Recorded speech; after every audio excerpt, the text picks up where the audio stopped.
Hello students, class 12 सभी को नमस्कार। ये हमारा ह्यूमन रिप्रोडक्शन में नेक्स्ट लेक्चर है। इसमें पिछले लेक्चर में हमने जैसे कि कुछ हार्मोन्स देखे थे कि कौन से हार्मोन प्रेगनेंसी के दौरान होते हैं। HCG था, उसमें HPL था, ठीक है। और इसके अलावा उसमें प्रोजेस्टेरोन, एस्ट्रोजन, रिलैक्सिन हार्मोन भी हमने उसमें देखे थे, ठीक है।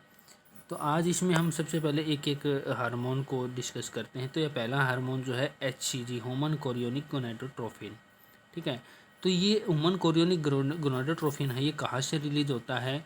ये ट्रोपोब्लास्टिक सेल से रिलीज होता है। जो ट्रोपोब्लास्टिक सेल्स थी ना, वहाँ से रिलीज होते हैं। और इसकी सेम प्रॉपर्टी होती है ल्यूटिनाइजिंग हार्मोन जैसी। अब ल्यूटिनाइजिंग हार्मोन जो है वो पिट्यूटरी से रिलीज हुआ था। और ल्यूटिनाइजिंग हार्मोन जो है वो उसका काम था आपके प्रोजेस्टेरोन हार्मोन को रिलीज करवाना और कार्पस ल्यूटियम को मेंटेन करना, ठीक है। तो ये क्या करेगा, क्योंकि जैसे कि ल्यूटिनाइजिंग का काम खत्म हो जाएगा जब HCG बनना शुरू हो जाएगा, तो HCG उसका काम संभाल लेगा, ठीक है। Secreted by trophoblastic cells have properties similar to LH, luteinizing hormone जैसी प्रॉपर्टीज में बिल्कुल सिमिलर होता है उसके।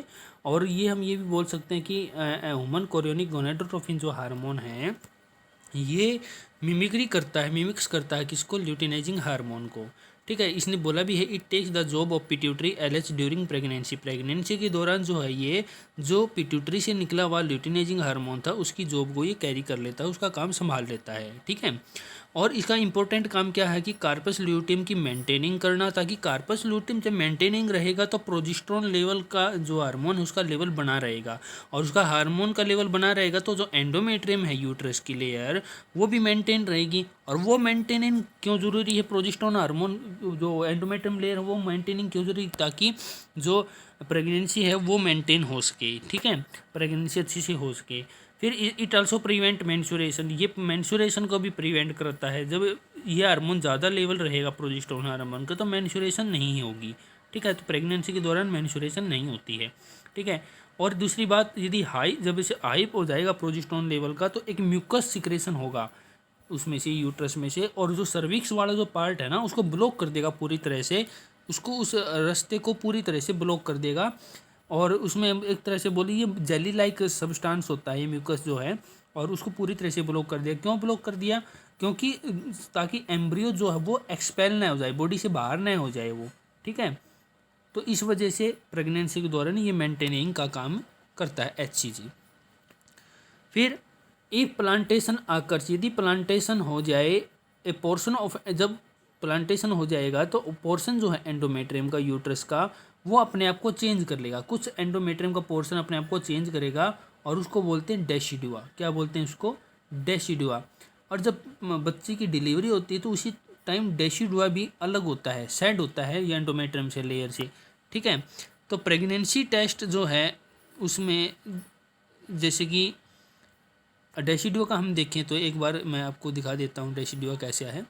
तो देखो ये जो पूरी प्लेट सी दिखाई दे रही है जिसे एम्बिलिकल कॉर्ड लगी हुई है, ठीक है। एम्बिलिकल कॉर्ड तो बच्चे को सप्लाई कर रही है न्यूट्रिएंट्स वगैरह, ठीक है। और ये एंडोमेट्रियम लेयर से कनेक्ट है। तो जो एंडोमेट्रियम से एक, जैसे कि अब हमारी जैसी कोई बेल होती है, ककड़ी की बेल है, उसमें जो मान लो कचरी वगैरह ककड़ी लगी हुई है तो ककड़ी अलग हो जाती है उससे, ठीक है। उसी प्रकार से ये एंडोमेट्रियम लेयर के साथ जो अटैच है ये डेसिडुआ वाला पार्ट है। ये ऊपर वाला जो रेड कलर का पार्ट दिखाई दे ना, पूरा भरा हुआ पार्ट है, ठीक है। यूट्रस की साइड जो बोल रखा है ये डेसिडुआ वाला पार्ट है, ये उसके अंदर फिट होता है ये एंडोमेट्रियम लेयर के अंदर।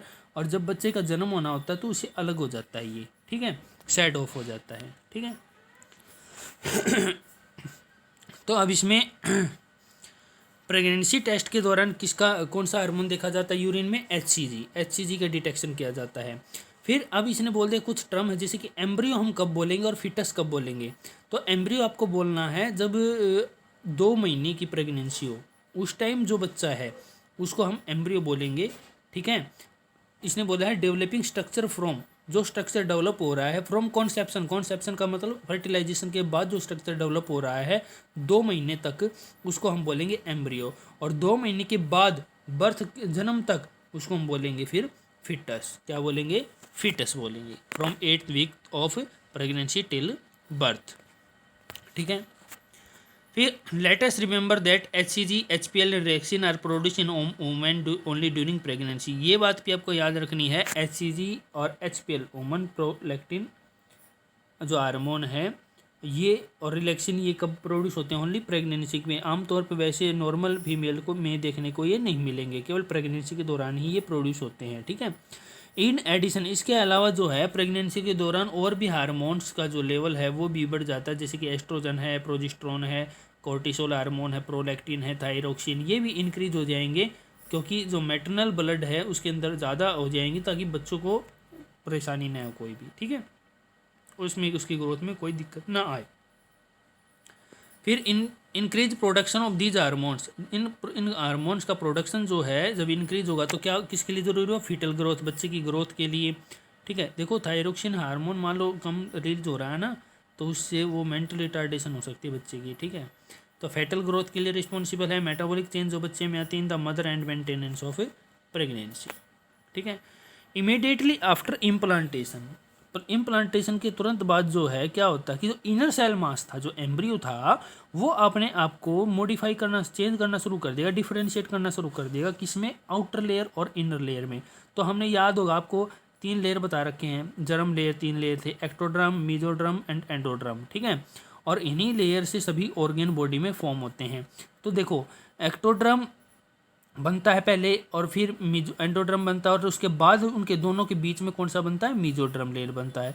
तो ये ड्रम जो है कौन से लेयर हैं, जैसे कि नर्वस सिस्टम जो है हमारा, जो वो है वो एक तरह से हम ये बोल सकते हैं कि वो एक्टोड्रम ओरिजिनली होता है, ओरिजिनेट होता है, और जो गोनेट्स हैं वो मीजोड्रम ओरिजिनेट होते हैं, ठीक है, मीजोड्रम से ओरिजिनेट हो। तो सब जितने भी ऑर्गेन है आपकी टिश्यू ऑर्गेन है बॉडी में, वो सभी इन 3 लेयर से ही बने हैं, फर्स्ट 3 लेयर से बने हैं, एक्टोड्रम, मीजोड्रम, एंडोड्रम, ठीक है। फिर it needs to be maintain it need to be mentioned here that inner cell must contain certain cell called stem cell.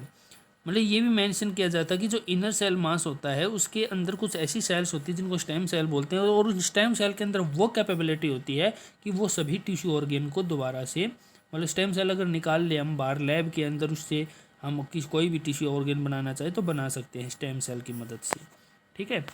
तो आज के लेक्चर में इतना ही, बाकी नेक्स्ट क्लास में बाकी हम एम्ब्रियोनिक लेयर की और भी बातें करेंगे अगले लेक्चर में, और मे भी अगले लेक्चर में, नेक्स्ट लेक्चर में इस चैप्टर को मैं आप इसमें अगले में नहीं तो 2 लेक्चर और बनेंगे आपके, फिर ये चैप्टर कंप्लीट हो जाएगा, ठीक है।